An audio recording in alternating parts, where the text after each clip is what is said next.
Hi. We're going to do something that the first time I've been coming to CloudFest for, 12 years? Who's come here for more than a decade? Anybody else besides me?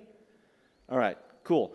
So I've never seen this done before. We're going to do a presentation in 2 segments, and we're going to be moving very fast. I'm doing the first part of my presentation right now. And then at about 3:50, I'm going to do the second half of the same presentation. If you are involved with websites in general, or specifically on any e-commerce sites, we're going to talk about the 5 e-commerce marketing mistakes that I see all the time.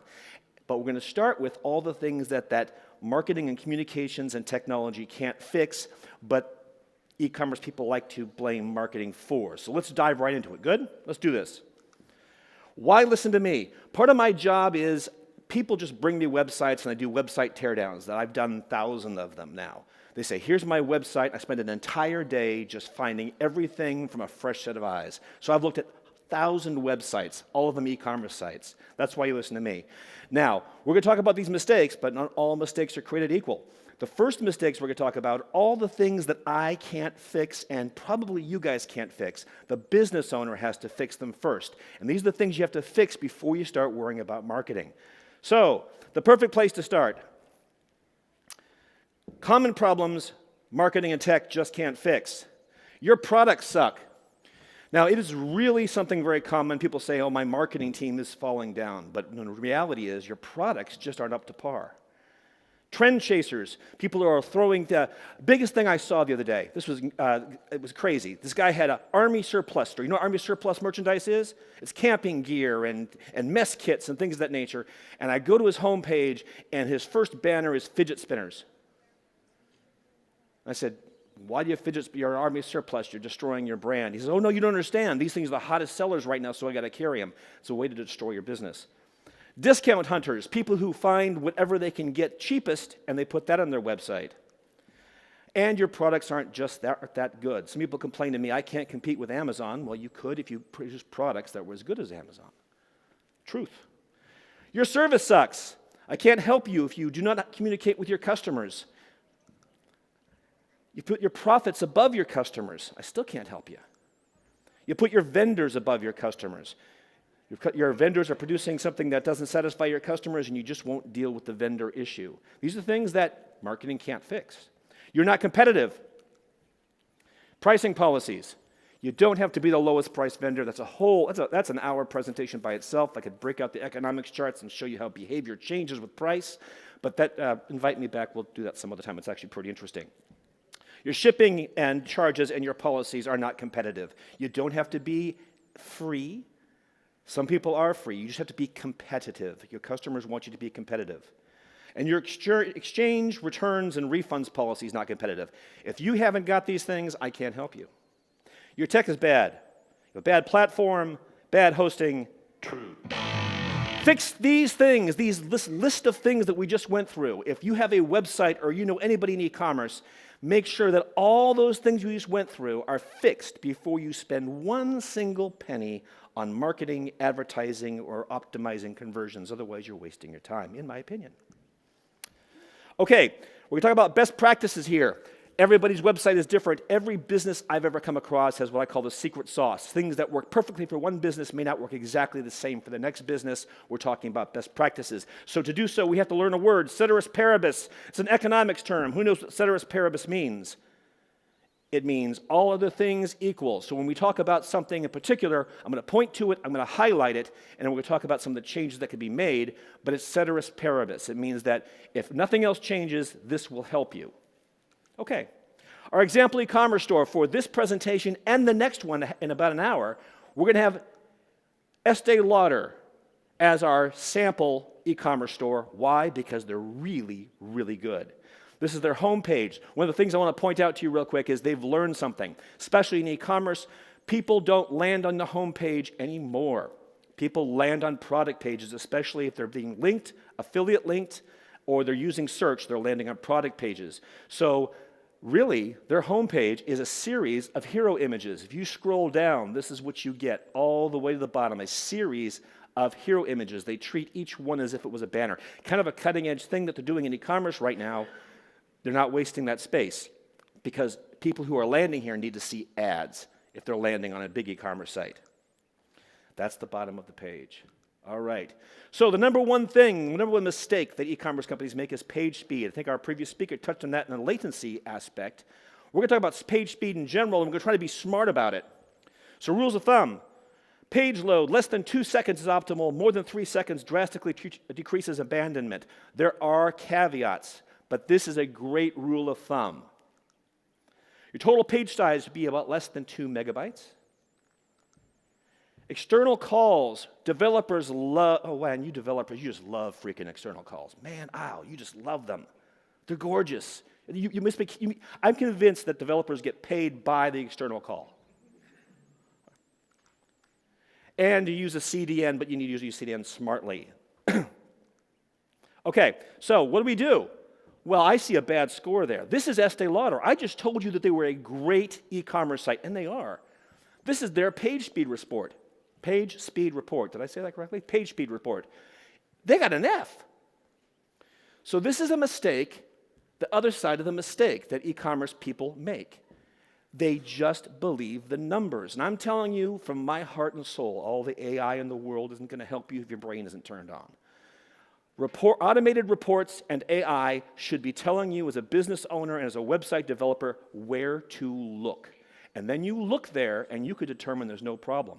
So we have this industry standard report giving a page speed score and a Y-slow score of F. Fully load time was 9.5 seconds. I told you it had to be less than, it'd be 2, but it had to be less than 3, right? Of course it does. Total requests, 375. But Jeff, you just said this is a great site, and you said that it had to be less than 100. I did. And 6.12 megabytes, and I told you less than 2. So how is this viable? How can I have those benchmark standards that I want you to follow and think that this is a great site? It's because they're smart about it. It's time to be smart. Okay, what's the difference between these two blocks? What? Well, one of them is one of my favorite poems of all time by Robert Frost. 2 roads diverged in the yellow wood, and sorry I could not travel both. I be one traveler, long I stood. Great poem, one of his best. On this side is an equal number of characters of random words that make no sense whatsoever. So what I'm telling you is that 2-second rule has to be less than 3, it's better if it's around 2, applies to things that make sense and are important to customers, and it doesn't make any difference what customers don't give a rat's bazinga about. Rat's bazinga, you know what that means, right? They don't care, right? So putting code and putting things in the proper order is more important. So let me give you an example of this. This is why the Estee Lauder website gurus are doing such a great job. You all recognize this as a waterfall report, yes? Yes? People are sleepy? Can we have some coffee delivered to the room, please? This is a waterfall report. This is the order in which things are being done on the server, yes? Okay. So as it scales down, all the things the customer sees happen first. This is, if I'm looking at that, I've drilled down into single item, right? See, waiting, receiving. This is I wish I had a laser. See right, the second block of text, 1.4 seconds, first paint. You all know what first paint means? That means what the customer sees, all right? So as we click through all the different things, here it is, 1.39 seconds, first paint. So that all the things that impact the customer's experience are happening in less than 2 seconds. All the other stuff, all those calls that the developers and marketing people want to cram in there are locked out until the customer gets to see stuff. Very, very important. Which brings us to images. One of the biggest offenders in page speed size is the size of images itself. These are my rules of thumb that I give to everybody. Again, everybody's a little bit different. I see lots of 72 DPI images out there right now. I'm telling you that right now, what I'm seeing in the reports is that 68% of consumer traffic in the United States is on mobile devices, and those screens are just too darn good for 72 DPI. So I've changed my recommendation for my customers. Here is this image. It's a standard product image, 9x6, hero size at 300 DPI. It's 3.7 megabytes. It's the same at 150 DPI. It's all the way down to 792K. Here it is at 72 DPI, 9x6, and it's only 176K. So I can sort of see how the blur? See how it blurs? Boom, right? On Retina displays, you see the blur. It's starting to become a problem. So my pocket recommendation at Hero Images is 6x9 at 150 DPI. And for product image, these are standard product image sizes. I'm also recommending 4x4 at 150 DPI. Blows up, they can pull it up and down, they can scale it, they can zoom in on it without losing too much resolution on mobile devices, which is the future of everything, whether you know it or not. That's my recommendation. I'm sticking with it. And turns out I'm right on several of the ways well. This is an image taken directly from Estee Lauder, who I think is doing a great job. Note that it's 9x3. They saved some of the size. It's still the 9-inch wide. It's still 150 DPI. It's 165K, but it's 3 inches. It's 3 inches high, so it has half the number of pixels. Make sense? But again, the main dimension I want you to worry about: 9 inches left to right and 150 DPI. Did I do that already? Yeah, that's the same thing. There we go. Brief conversation about content delivery networks. True. Speed prevents bounces. Smart speed gets more sales. Content delivery networks are great. You're using them. There's lots of good ones out there. Just make sure you're not calling from a secondary server or a small, major content delivery networks I recommend. Small content delivery networks I don't recommend. So. Risk reversal. Who knows? This is the next thing that e-commerce vendors miss all the time. Who knows what risk reversal is? Okay, we're going to tell you, because that's the next question. And does Estee Lauder need it? Risk reversal is your customers worried about doing business with you. Believe it or not, you're worried about doing business with them. Is their credit card going to clear? Are they going to fraud? Are they going to do a chargeback on you? What are they going to do? How are they going to impact your business? Are you able to supply these things? These are all the things you're worried about. And that's great. As a business owner, you need to. But what you have to remember is that your customer is there worried about you. And you're saying, hey, I'm great. I'm going to do a good job. Why would you worry about me? The same reason they're worried about you. First time they've done business with you, they've got doubts in the back of their mind. What if I want to return it? What if I'm not happy? What if the quality isn't what I expected? What about all these things? Risk reversal are a set of techniques you use to turn that risk around and allow the customer to perceive they're not taking that many risks. Does Estee Lauder need it? They've got great reputation.